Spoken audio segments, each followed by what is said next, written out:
Hey, CDN trainers, catalysts, men and women who are on the front lines of mission and ministry. Merry Christmas. And God is good. And I'm so thankful for you. Listen, I know you're busy, got a lot going on, but I just wanted to highlight a couple things. So I'm going to come at this skills training a little differently this month. I'm going to resource you with an article.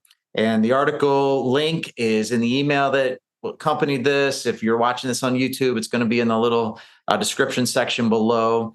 Read that article because it talks about the importance of spinning the flywheel. Although it doesn't use that language, it's teaching that same principle. In fact, it's written by Steve Smith, who's kind of almost the trunk of the tree of church multiplication, specifically churches planted in creative spaces and places like we're doing and around the world.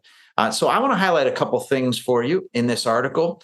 Let me just start by this. It's hosted on Mission Frontiers website. It was written in 2017, so it's age. Actually, Steve Smith has since passed away and gone on to be with the Lord. But he writes this article. The title is "Brothers and Sisters, Please Stop Training," and the title itself is a little abrupt. It's a little bold, saying, "Hey, stop training." But what he is saying is, he's saying, don't just come and do a one and done event. Don't do it. It doesn't help. People get stirred up, but there's no lasting fruit from it or significant lasting fruit from it. You could read the article, but I'll just highlight this. He says, listen, training has always been meant to equip disciples in a way that can result in true life transformation and movements of disciple making that spread throughout a city, region, or people group. Training was never meant to refer to a pop-in, pop-out conference or event. Training events can change minds and hearts, but do not usually change hands and feet. Hey, come on, tweet that, man. That is a powerful point right there. Training events can change minds and hearts, but don't usually change hands and feet. Only, here's the thing, only regular life on life training changes lifestyle. So how do we get there at CDN? This is the idea of the flywheel.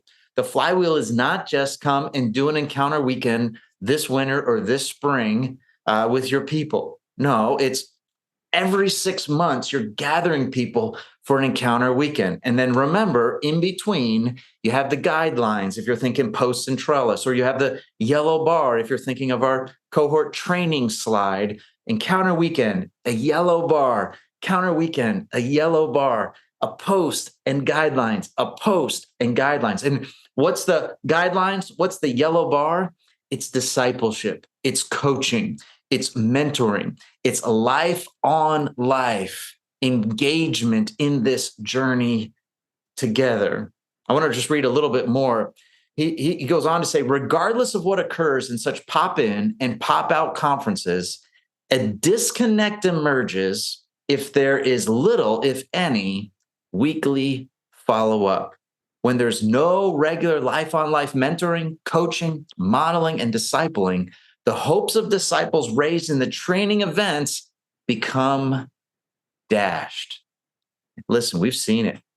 We've seen someone get excited, they host an encounter, but they never put the next one on the encounter weekend. And people come, they get stirred up, and it kind of fizzles out. And then it's just like a one-off event.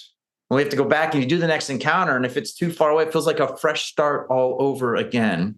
I'm telling you, we are not in the event business. It's not what we're about. We're in the church planting business. We're in the development and discipleship of church planters. And so we bring people into this space. We're creating a culture of kingdom multiplication, of church planting.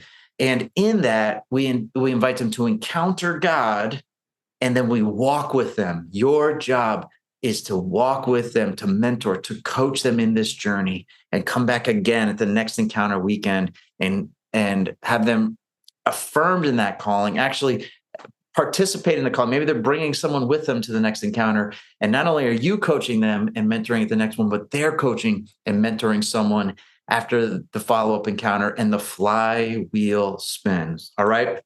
So read the article. It's powerful. It's insightful.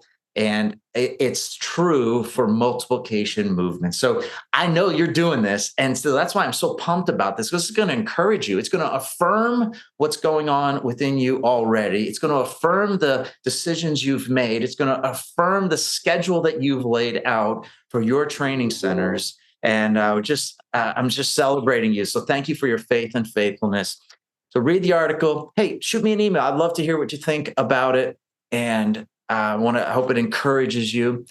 God bless you. Have a Merry Christmas, a Happy New Year. Looking forward to hearing the stories of churches being planted through your local training center, through the lives transformed, through your ongoing engaging discipleship, your coaching, your mentoring, your pouring in and drawing out into the lives of church planners.